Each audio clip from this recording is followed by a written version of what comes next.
Les douaniers.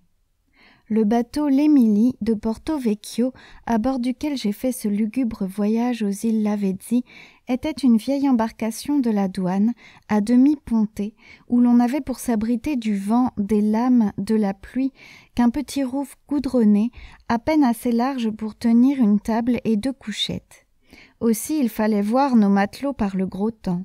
Les figures ruisselaient, les vareuses trempées fumaient comme du linge à l'étuve, et en plein hiver les malheureux passaient ainsi des journées entières, même des nuits, accroupis sur leurs bancs mouillés, à grelotter dans cette humidité malsaine, car on ne pouvait pas allumer de feu à bord, et la rive était souvent difficile à atteindre. Eh bien, pas un de ces hommes ne se plaignait.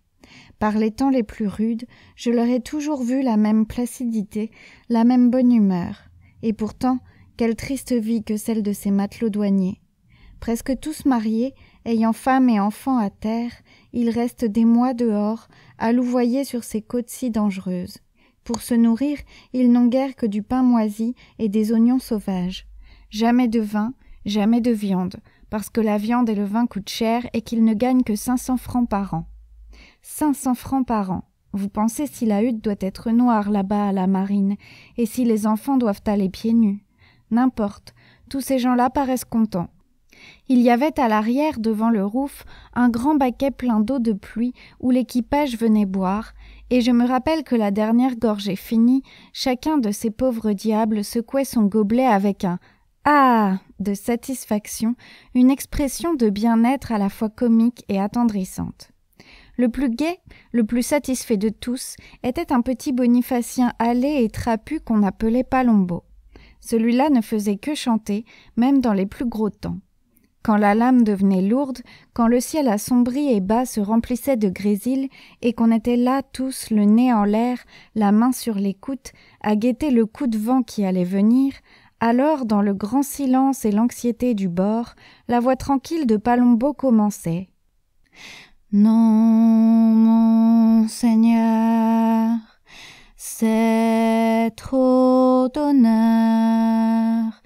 Lisette est sage, reste au village.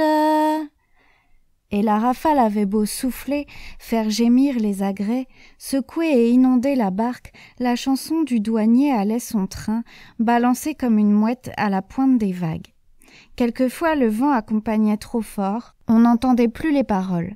Mais entre chaque coup de mer, dans le ruissellement de l'eau qui s'égouttait, le petit refrain revenait toujours. Lisette est sage, reste au village. Un jour pourtant, qu'il ventait et il pleuvait très fort, je ne l'entendis pas. C'était si extraordinaire que je sortis la tête du rouf. « Hé, Palombo, on ne chante donc plus ?»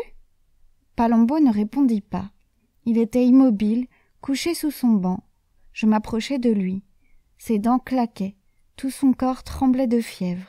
« Il a une puntura », me dirent ses camarades tristement. Ce qu'ils appellent puntura, c'est un point de côté, une pleurésie. Ce grand ciel plombé, cette barque ruisselante, ce pauvre fiévreux roulé dans un vieux manteau de caoutchouc qui luisait sous la pluie comme une peau de phoque, je n'ai jamais rien vu de plus lugubre. Bientôt le froid, le vent, la secousse des vagues aggravèrent son mal. Le délire le prit, il fallut aborder. Après beaucoup de temps et d'efforts, nous entrâmes vers le soir dans un petit port aride et silencieux qu'animait seulement le vol circulaire de quelques gouailles. Tout autour de la plage montaient de hautes roches escarpées, des maquis inextricables d'arbustes verts, d'un vert sombre, sans raison. En bas, au bord de l'eau, une petite maison blanche à volets gris. C'était le poste de la douane. Au milieu de ce désert, cette bâtisse de l'État, numérotée comme une casquette d'uniforme, avait quelque chose de sinistre. C'est là qu'on descendit le malheureux Palombo. Triste asile pour un malade. Nous trouvâmes le douanier en train de manger au coin du feu avec sa femme et ses enfants. Tout ce monde-là, vous avez des mines hâves, jaunes, des yeux agrandis, cerclés de fièvre. La mère, jeune encore, un nourrisson sur les bras, grelottait en nous parlant. « C'est un poste terrible, me dit tout bas l'inspecteur. Nous sommes obligés de renouveler nos douaniers tous les 2 ans. La fièvre de Marais les mange. Il s'agissait cependant de se procurer un médecin. Il n'y en avait pas avant Sartène, c'est-à-dire à 6 ou 8 lieues de là. Comment faire? Nos matelots n'en pouvaient plus. C'était trop loin pour envoyer un des enfants. Alors la femme, se penchant dehors, appela. « C'est quoi? C'est quoi ?» Et nous vîmes entrer un grand gars bien découplé, vrai type de braconnier ou de bandito, avec son bonnet de laine brune et son pelone en poil de chèvre. En débarquant, je l'avais déjà remarqué, assis devant la porte, sa pipe rouge aux dents, un fusil entre les jambes. Mais je ne sais pourquoi, il s'était enfui à notre approche. Peut-être croyait-il que nous avions des gendarmes avec nous. Quand il entra, la douanière rougit un peu. « C'est mon cousin, » nous dit-elle. « Pas de danger que celui-là se perde dans le maquis. » Puis elle lui parla tout bas en montrant le malade. L'homme s'inclina sans répondre, sortit, siffla son chien et le voilà parti, le fusil sur l'épaule, sautant de roche en roche avec ses longues jambes. Pendant ce temps-là, les enfants, que la présence de l'inspecteur semblait terrifier, finissaient vite leur dîner de châtaignes et de bruccio, fromage blanc. Et toujours de l'eau, rien que de l'eau sur la table. Pourtant c'eût été bien bon un coup de vin pour ces petits. Ah, misère, enfin la mère monta les coucher. Le père, allumant son falot, alla inspecter la côte et nous restâmes au coin du feu à veiller notre malade qui s'agitait sur son grabat comme s'il était encore en pleine mer, secoué par les lames. Pour calmer un peu sa puntura, nous faisions chauffer des galets, des briques qu'on lui posait sur le côté.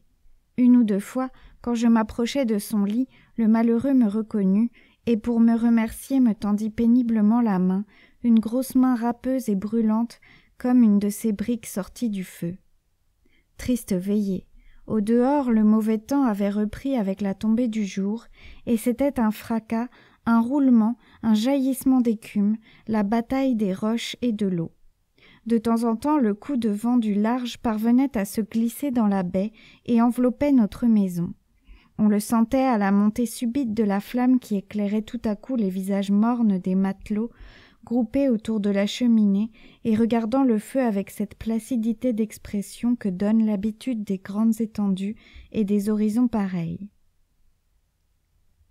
Parfois aussi Palombo se plaignait doucement. Alors tous les yeux se tournaient vers le coin obscur où le pauvre camarade était en train de mourir, loin des siens, sans secours.